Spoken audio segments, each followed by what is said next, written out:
We now invite our guest of honor, Padma Shri Dr. V. Mohan, to address the gathering. Respected Chief Guest, Padma Shri Dr. A. Sivathanu Pillai, respected Father Jayaraj, Principal, Loyola College, Dr. Alphonse Raj, Vice Principal, Father Amal, Rector, Father Joe Arun, Secretary, Father Arugyasamy, Deputy Principal, Professor Sudarshanam, Professor, Department of Advanced Zoology and Biotechnology, other professors and faculty, other dignitaries on the dais, teachers, alumni, students, parents, and my dear brothers and sisters. I bring to you warm greetings, not only from myself, but also from my colleagues at Dr. Mohan's Diabetes Specialty Center and the Madras Diabetes Research Foundation. As I sat there listening to the presentation of your principal on the achievements of Loyola College, I was filled with nostalgia because it was about 41 years ago that I perhaps stood upstairs there, because we wouldn't allowed, as pre-university students, we were the junior most, so we were not even allowed downstairs. So I stood there and cheered to hear at the Loyola College achievements at that time. I think Loyola was about halfway in its career then. You're 87 years, and we're talking about 41 years ago, so you're probably halfway of your milestone at that time. But even at that time, I remember that it was with pride that I studied in this college, and I wish to recollect some of those memories here today, mainly to encourage and stimulate youngsters like me who are sitting in the audience today, or probably standing up there, hoping that 40 years later you will be able to come back and make a speech like me. Because it was the inspiration that we got while we were in Loyola College, which has taken us so far in life. So you may ask me, what did Loyola give you? Loyola gave me almost everything. And when I share a story with you briefly, you'll realize that I'm not saying this just because I'm here for this occasion. Loyola had great teachers. Loyola taught me character. Loyola taught me morals. Loyola taught me discipline. It was the most disciplined college at that time, and I think it still remains one of the most disciplined colleges.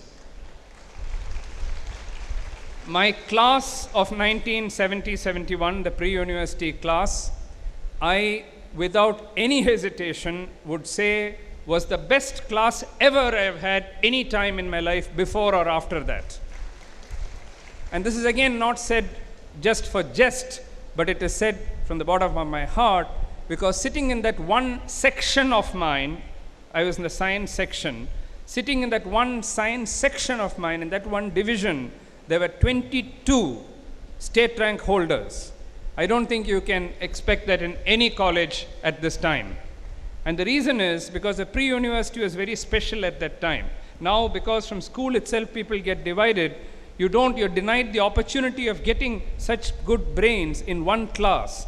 And it was that peer pressure. How do you get 22 state rank students? Because students from matriculation came, from the Anglo-Indian system came, from the SSLC came, and the first 8 or 10 students who are boys all landed up here. The others went to Stella Maris and other places. But if you were a boy and you were a state rank holder, you didn't have any other choice in Tamil Nadu but to come to Loyola College. And that was our dream, to get into Loyola College. The peer pressure, therefore, that we learned there, the healthy competition that we learned there, I think has stood me in good stead throughout my life.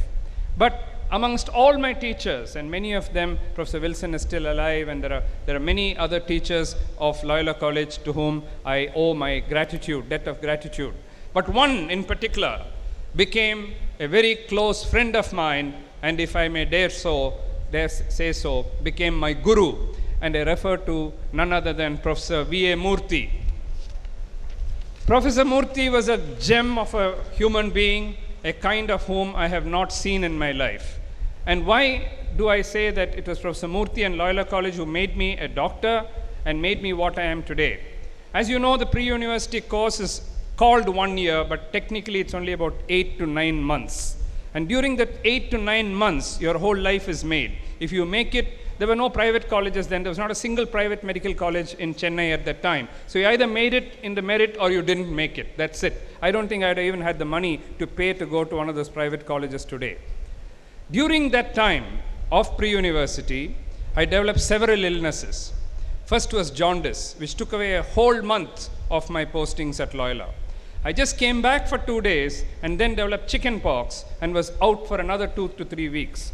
And then I came back again and then got malaria and I was down for another couple of weeks. And almost 2 to 2.5 months of those 8 to 9 months in Loyola College for pre-university, which decides your career, I was at home in bed. So I gave up and I said I'm not even going to take the exam because there's no way. And with 22 state rank holders in the class, there was absolutely no way I was going to take that examination. And this all happened not in the beginning of the course, but almost towards the end. It was December, January, gone. Somewhere in November I fell ill. Whole of December went and January went. And in March I had to take the exam. At that time, when I joined back into the class, and I did not know Professor Murthy at all at the time, except as one of you sitting there and he's a teacher. I've had no private interaction with him at all at that time. When I came the first day back, I'm still thin, as you can see. I was extremely thin then, and after 3 major illnesses, I was almost a skeleton, walking skeleton, and that is how, with no strength, I was just coming into the class when Professor Murthy called me and said, meet me after the class. And then when I went and met him, he told me, what's wrong with you? You've been missing for almost 2 months. What happened to you? Then I broke down and I said, sir, I'm finished. My career is finished. Everything is finished. All my hopes are gone. And he said, no, don't give up. And this is what I'm trying to tell the young students. Never give up. There is still hope. He said, are you ready to sacrifice your lunch for the next 1 month or 1.5 months? If you are willing to sacrifice your lunch for the next 1 to 1.5 months, I will teach you during that lunch hour and I will make you come up to the rest of the class. I said, I'll do it for the whole year if you want. I'm prepared to sacrifice anything. For me, getting into medicine is my only goal, and if you can help me. He said, come. So for the next 1 month or 1.5 months, every single day, during lunch hour, Professor Murthy would coach me in zoology. He even got Professor Wilson to teach me in biology, because physics and chemistry, we had a very high standard in school, so we didn't have a problem. It was biology which is going to make our life. And with that, ladies and gentlemen, to cut a very long story short, I not only passed the exam, I not only got into medicine, but I stood first in the university, in Madras University. So from a life of almost complete impossibility, something which I thought would never happen, he took me to the greatest heights to stand first in the university. I was admitted into not 1, not 2, but into 3 medical colleges. I got into Madras Medical College, I got into St. John's Medical College, and I got into JIPMER. And I had a choice of 3 medical colleges, and I could choose. So this was the starting point of a relationship with Professor Murthy, and through him, later on to the entire zoology department. Professor Sudarshan is here, Professor Venkatesan has been here, and so on. So I've been a regular visitor to Loyola College, coming back, and every time it's a homecoming for me. Till now, only to the zoology department, and today to the college day. So my advice to you as students would be, never give up. There's always hope, and that's one of the important messages that I want to give you. Of course, you need God's grace, which will come if you put in all your effort. The other thing I would like to tell you is, don't just become a bookworm. Of course, you need to concentrate on studies. Your focus should be on studies. That's a primary reason which you have come here. But looking at the speech that the Father Principal gave just now, if you look at the range of activities that you have, there is no excuse that this college doesn't offer you an opportunity to broaden your vision, to develop your skills, be it in sports, be it in athletics. I was a champion shot putter.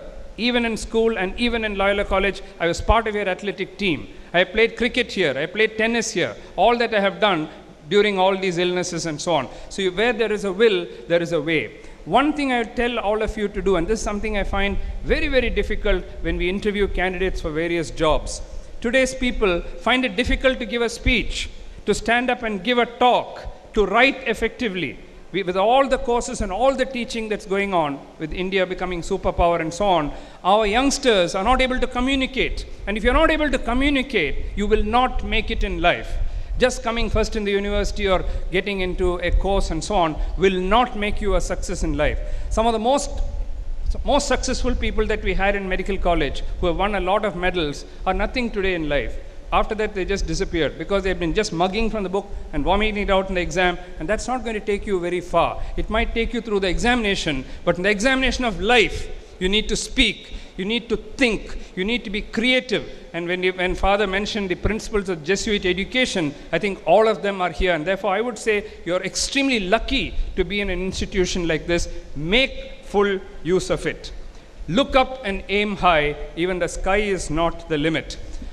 A few days ago, when Sachin Tendulkar was interviewed after he got his 100th 100, he was asked, "What is it, Sachin, that makes you go on and on and on? Others have all fallen along the way, and you seem to go on and on and on." And he said the very word I thought he would say. It was already mentioned here in an earlier part of this meeting today. The word passion. Passion is the word. As long as you have passion in you, as long as in your belly you have that passion, nobody can stop you.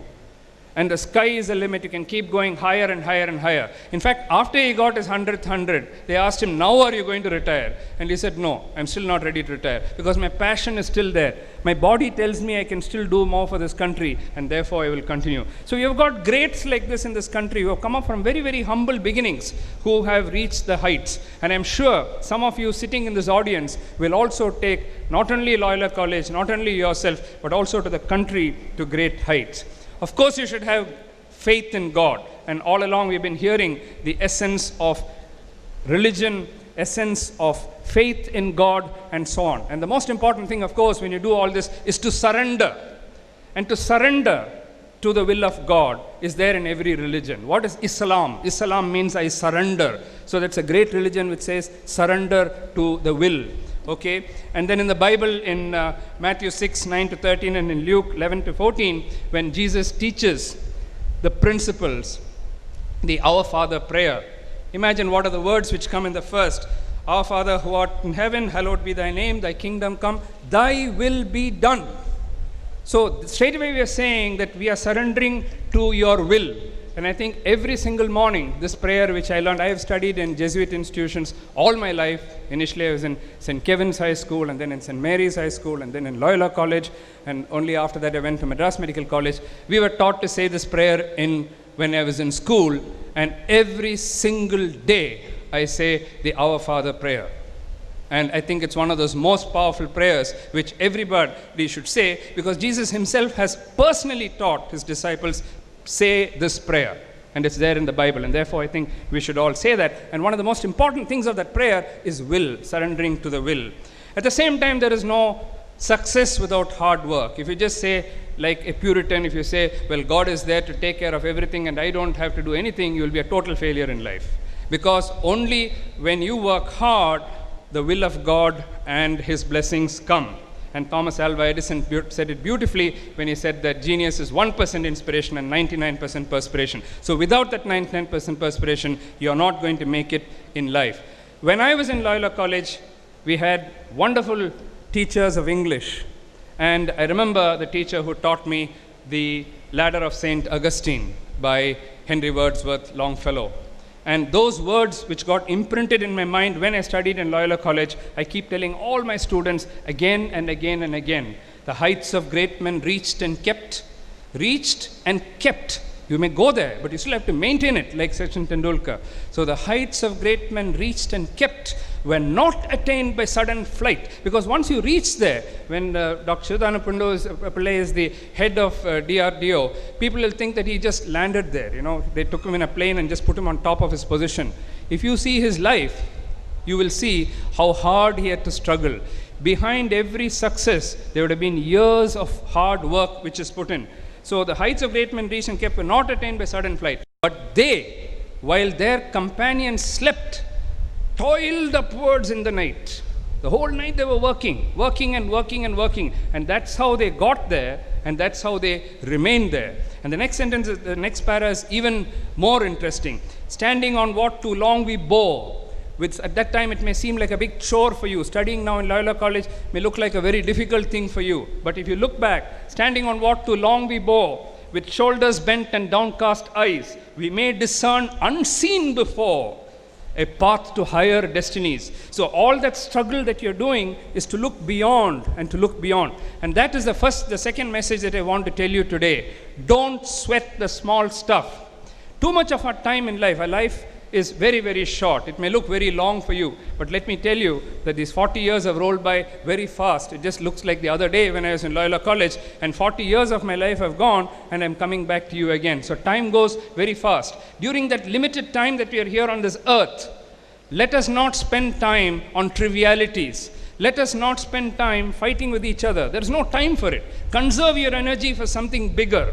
Conserve your energy, and that will take you forward. Because if you sweat the small stuff, if you focus on a small print, you will miss the big picture. If I just focused on that one little chair, I miss Bertram Hall in all its grandeur. And therefore, see the wide picture. Forget the small things. There may be a small crack there, a small thing there. Forget about it. This is Bertram Hall, and that's a big picture that I want you all in life. And therefore, in life, develop that big picture, that big vision. And once you do that, you will find that you're already at a higher level, on a higher plane. Then you don't have time for petty politics, no time for revenge and so on. You are then working to constantly improve yourself and raise the bar higher and higher. If I may be allowed 5 minutes, I would like to share with you 4 success stories, and then I'll stop with that. The first is of Abhi Bekela. How many of you have heard of Abhi Bekela? Have you heard of Abhi Bekela? I thought as much, because history is forgotten very easily. Abhi Bekela was the Ethiopian runner who made history because he won the marathon at the Rome Olympics in 1960. Now that's not great by itself, although he was the first Olympic gold medalist from Ethiopia. So that is great by itself. From a country where people were starving, this man, for the first time, a black man, comes and wins a marathon in 1960 Rome Olympics. Now that was not enough. Just before the Rome Olympics, he was always walking barefoot because he had no money for shoes, and there were no shoes in Ethiopia at that time. So the company, the Addis company, was distributing out, was giving shoes out, and when they gave it to Abhi Bekela, there was no shoe which would fit him. So he finally had to run the marathon barefooted. He was the only one in the whole marathon who ran barefooted. And then he wins a gold medal, and then after he finishes that lap at the Rome Olympics, people ask him, how did you run barefoot? Doesn't it pain you? And then he lifts his leg like that, and he shows there's a big hole in his leg.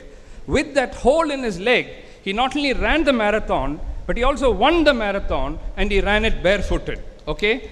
Now that doesn't stop there. If it stops there, okay, it's just great. 4 years later, he comes back. This time he has a shoe. Now he's become famous, so people have given him a shoe, and he finally has a shoe. He comes back to the 64 Olympics in Tokyo, wins it again, and this time he wins it by such a huge margin. I've seen it on television when I was young, and made such a big impact on me. He enters a stadium, and there's no one there. The other chap is about a mile behind, and then he comes there, finishes his marathon, and then he runs 2 or 3 extra rounds, and then he does stretching. And then people ask him, how do you do all this? How do you do all this? And then, first of all, they asked him, why did you run barefoot in Rome? And he says, I wanted the world to know that my country, Ethiopia, has always won with determination and heroism. He used the word determination and heroism. And then again, he won the gold medal. And when he was asked, aren't you feeling tired? He said, I can go for another 10 kilometers if I want, because I have the passion in me. That's why I come back to passion and say how it's so very important. The story didn't even end there.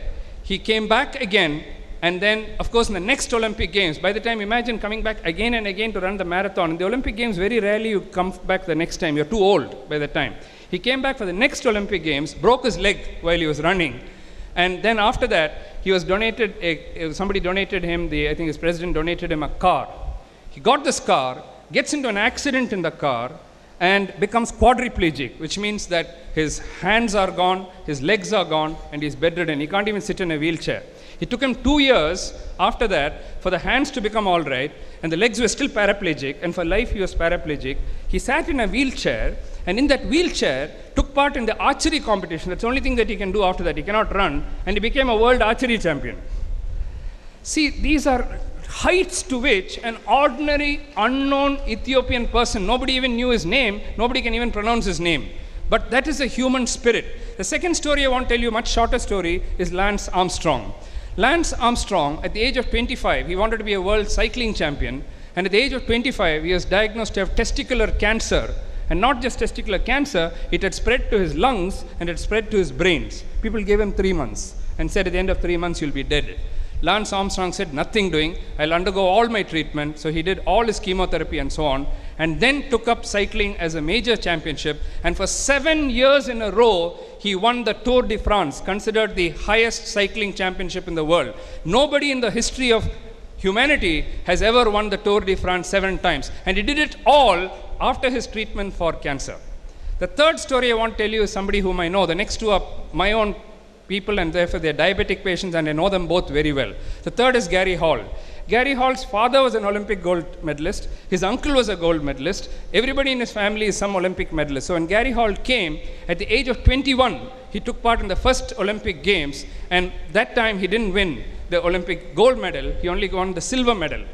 Just after that, he said, okay, I'll come back for the Sydney Olympics in 2000 and let me try for my gold medal there. 1 year before the Sydney Olympics, he developed type 1 diabetes, insulin-dependent diabetes, and he had to take several injections of insulin. So people wrote him off and said, you can never take part in competitive spirit.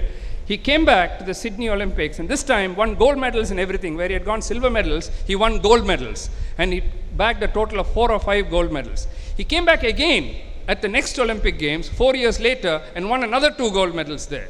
So this is all after getting type 1 diabetes, where if you have type 1, if you've seen children with type 1 diabetes, and I heard an unfortunate story of somebody who died among your students, but these are very, very difficult types of diabetes to treat, and Lance Armstrong did it. Wasim Akram, very close personal friend of mine now, Pakistan cricket captain, and one of the world's best fast bowlers, very close friend. I go to his home and he comes to my home and so on. Wasim Akram, at the peak of his career, when he had already got 250 wickets, developed type 1 diabetes at the age of 29. And then the remaining 250 wickets that he got, he has a haul of over 500 wickets, the remaining 250 wickets he got after becoming type 1 diabetic. He was admitted in hospital, he had to take several shots of insulin. He even carries insulin pen. When you go out for dinner with him, he'll have it on his table. And he'll say, there's nothing to be afraid about. Sometime during dinner, he'll take his own insulin shot. That man, half his career was built after he got diabetes and not before. So these are all true stories which tell you that if you think something is possible, it is possible. On a last note, I would like to quote my own guru and master, Bhagavan Sri Satya Sai Baba. And I think it's very relevant to today's world. Baba said, and I quote, when there is righteousness in the heart, there is beauty in character. So when there is righteousness in the heart, there is beauty in character. When there is beauty in character, there is harmony in the home. When there's beauty in character, there's harmony in the home. When there's harmony in the home, there is order in the nation. So once there is order, harmony in the home, there is order in the nation. And when there is order in the nation, there is peace in the world. So when there is order in the nation, there's peace in the world. So everything starts with righteousness in the heart. And that's what Loyola College is teaching you. If you are a righteous person, if you believe in righteousness, I think that is the secret for world peace. We have the defense person here who's going to talk to you about that, but I'm sure he will also philosophize and tell you that ultimately all those missiles won't be needed if you have righteousness in the heart. I'd like to end with the famous poem by William Wordsworth, because 40 years earlier when I studied in Loyola College, I was full of hopes, full of dreams, and I must say that all those dreams came true. In fact, that's one secret which I'd like to share with you. I'd like each and every one of you sitting here today to believe what I am telling you. This is the magic of believing. Go home today, and before you go to bed, take a piece of paper and write down 10 things that you want to achieve in your life. Write down just 1, 2, 3, 4, 5. 10 things, prioritize them and say, if I wanted 10 things in my life, this is what I would do. If you write down that list, if you make that list of 10, and if you believe in it, and if you focus on it, then the whole of nature will conjure to make it happen. This is what is God's faith and the blessings of God, of the Almighty. Things will suddenly start, doors will start opening here and there and so on, and you can then start ticking off 1, 2, 3, 4, 5, and so on. I made 10 things like that when I was a student in Loyola College, and I can tell you that I've ticked off all the 10. All the 10 have happened. So I would like to assure you that not 10 but 20. Now, unfortunately, we have to make another 10 now. So all can happen to you. And so in the evening of your life, as I am entering now, the evening of my life, then you remember Wordsworth's words in the poem, The Daffodils, which I'm sure all of you know. He said, I gazed and gazed, but little thought what wealth the show to me had brought. By wealth we mean, he is referring to the daffodils. I am referring to the knowledge, the character, and so on that you pick up in Loyola College. So I gazed and gazed, but little thought what wealth the show to me had brought. For often on my couch I lie, in vacant or in pensive mood, they flash upon my inward eye, which is the bliss of solitude. And then my heart with pleasure fills. He says with the daffodils, but I think the pleasure fills with all that you have done in life, with all that you have achieved in life. And I think for that, the foundations come when you are young. A tree cannot be bent after it's become a huge tree, but when it's a sapling, when it's growing small branches, you can shape it. And the great teachers that you have here, the great portals of this institution, I'm sure will inspire you to achieve all your dreams. And I pray to the Almighty to bless all of us and all of you with the best of everything in life. Jai Hind.